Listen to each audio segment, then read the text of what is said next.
this is RV life. You spend a lot of time in the desert, especially in the winters, and we're not close to a lot of stuff, unfortunately. Definitely there's off-roading. I guess we could go down to the river maybe, but we're only here for a week, so I don't know how much Melissa and myself will do. The others will probably do more, but that's the reality. This is the reality.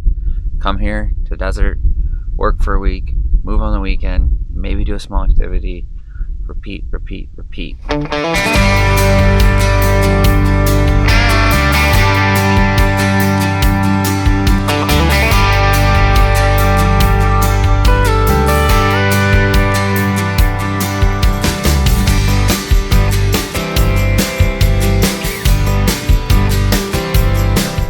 Hey babe, don't you think drive days are like boring as of late?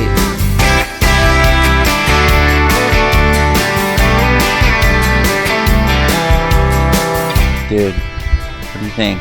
Give me a visor.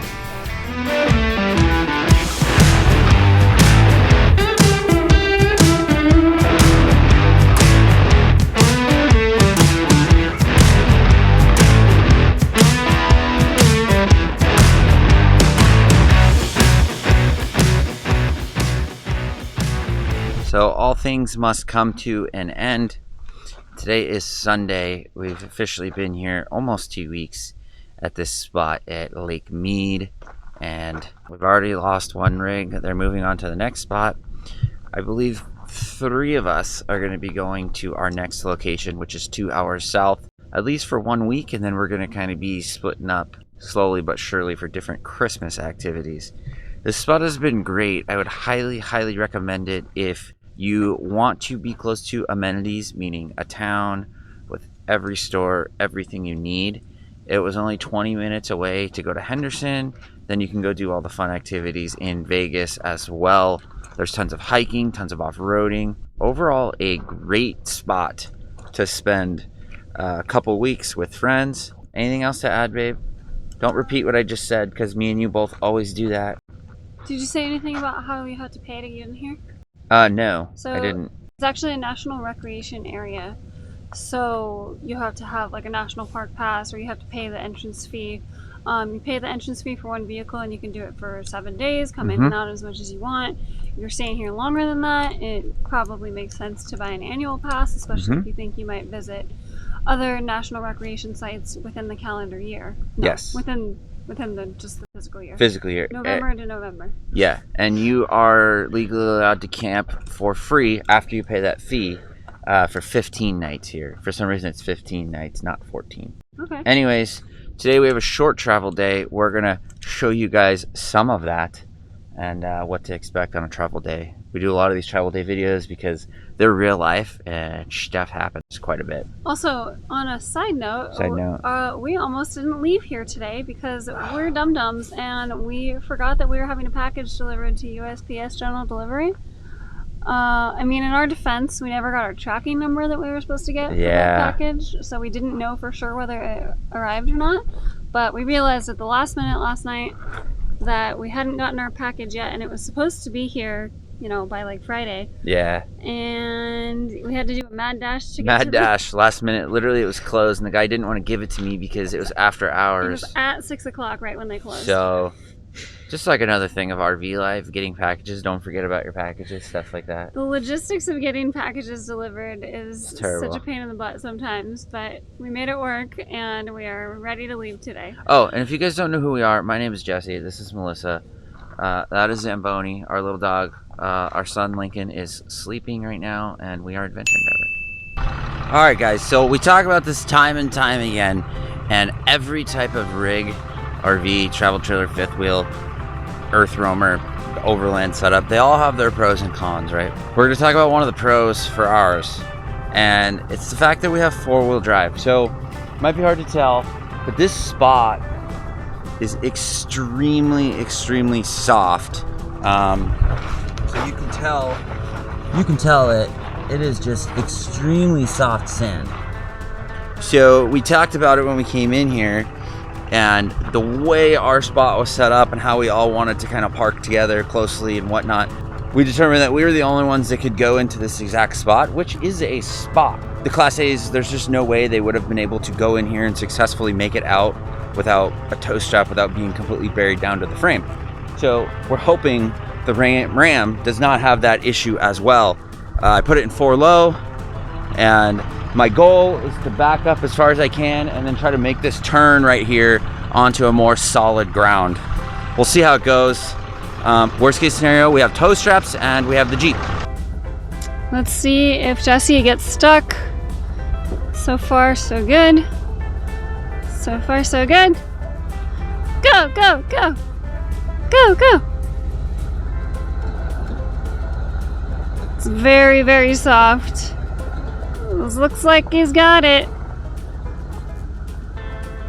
All right.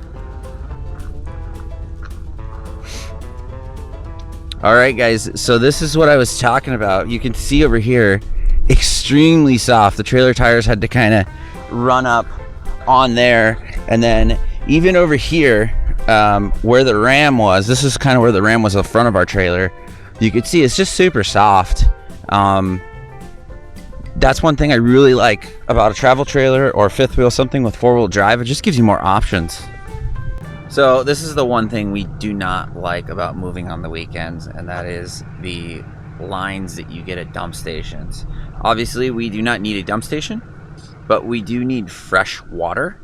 And unfortunately, we have to move on the weekends because we work full time. So today is Sunday, it's about 11 o'clock. So a lot of weekend campers are typically, dumping their rigs so they can go home and park them at their house. But I don't think it's going to be that long. We're just going to pull up, fill up our fresh, and then get back on the road. This is definitely an interesting lifestyle, guys. It is a lot of fun and a lot of excitement at times because we can go to wherever we want to be. We can explore a lot. We can see a lot of different things. But also, we've found that we've had to adopt like a much slower pace because we have to work still during the week. And I actually have a regular full-time job, so I have to be very plugged into my job that I have right now from 9 to 6 every day, like strict hours, strict lunchtime. So a lot of the time is kind of honestly more on the boring side, more than you would think. It's definitely not all adventures and amazing mountain views and all of that kind of stuff that you would imagine. Sure, there's a fair amount of that, but so many days, so many weeks, we do really just spend kind of just working, Monday through Friday, have that regular job, especially in the winter time. We'll maybe go for a walk like in the morning before work and at lunchtime. But then by the time I get off work, it's already dark out. We don't necessarily want to go out and do anything. You can't see anything. It might be cold. We don't really want to go out late with the baby anyway. So yeah, we just kind of, this week especially, and the next week, this spot that we're going to, there's really nothing out there. It's kind of in the middle of the Arizona desert.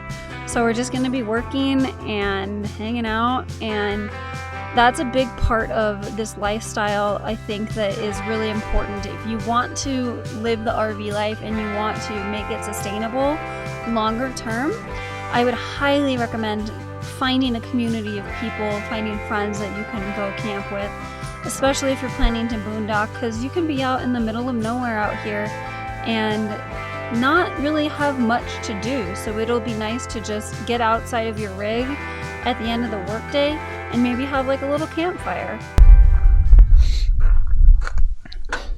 Hey babe, don't you think drive days are like boring as of late? Really? Why? What happened? Did something bad happen? No, nothing. So that's why it's boring. Oh, I was like, oh my god, what is that the lead up to? Like, drive days are super boring lately though. I'm not gonna lie. Right? I don't want to complain, but like, let's be honest, when nothing goes wrong, it's just kind of like, When nothing like even remotely crazy happens? Yeah. Your transmission doesn't go out, it's kind of boring. Yeah, it's super boring. It's definitely good on the pocketbook.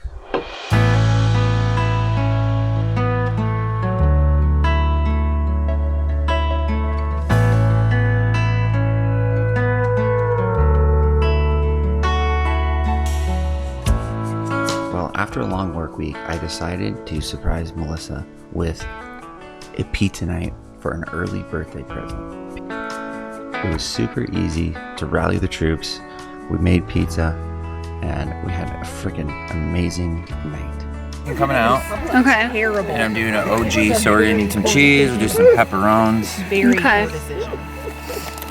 Solidly say. Take to you. Woo! Woo! Yay! Happy birthday! Yay!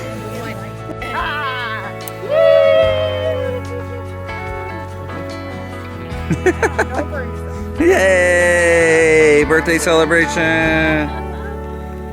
What do you think, Lincoln? I thought he might like the lights.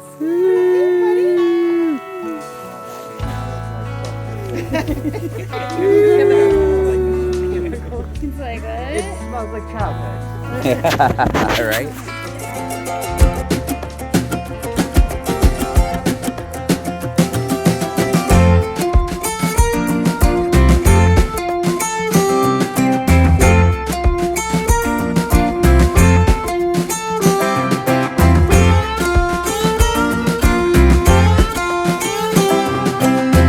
We've been camping here.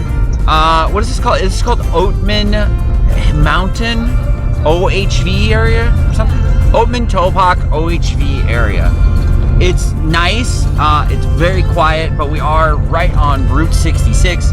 And today we are going to be doing the short 25-minute drive from this BLM camping area up to the town of Oatman, Arizona, where will we encounter wild donkeys in a Wild West town that's very westerny. I don't know. We're gonna go check it out. We are in the Jeep. Melissa is driving, and then our friends are in their car ahead of us. And yeah, it's nice to do something. We really didn't do much this week. We just worked.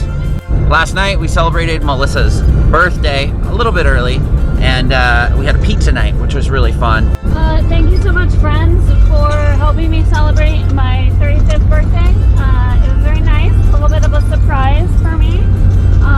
So it was really fun, and I love pizza, so thank you for making that a special event for me and making me special desserts.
Okay, dear, you just learned a lot of information from the shop owner about the donkeys. Totally.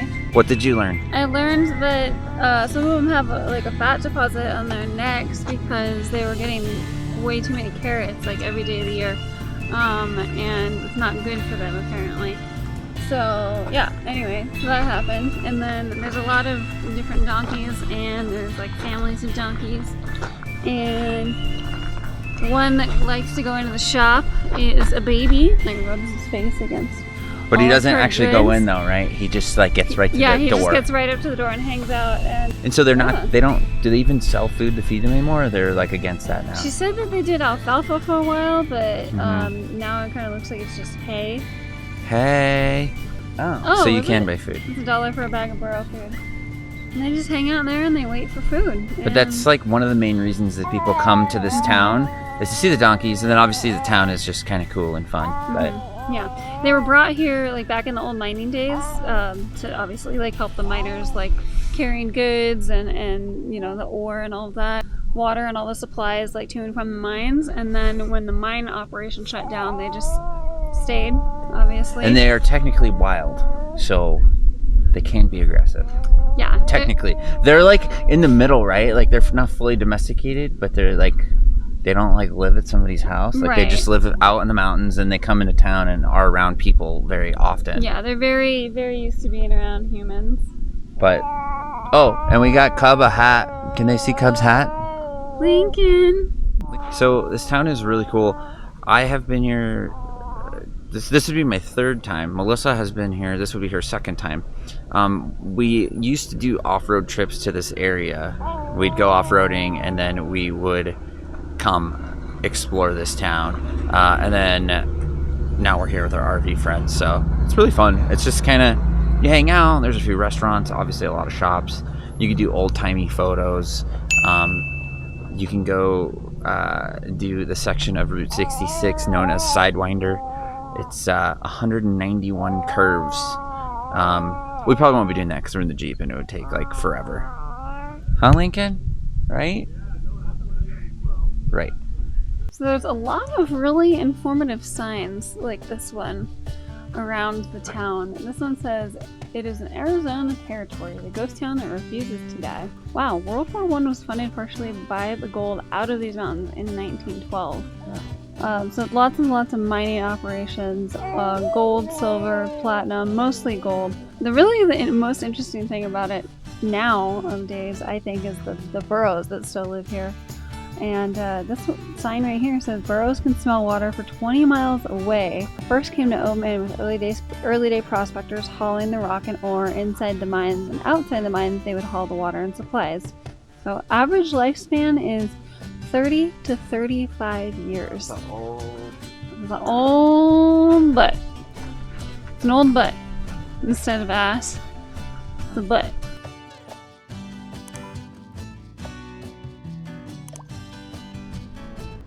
Now wait a minute, you never robbed a bank before, it's always soap, coaches, and chains. It's just problem, it's standing still, we don't have to chase it. That's right. Okay, what's the plan?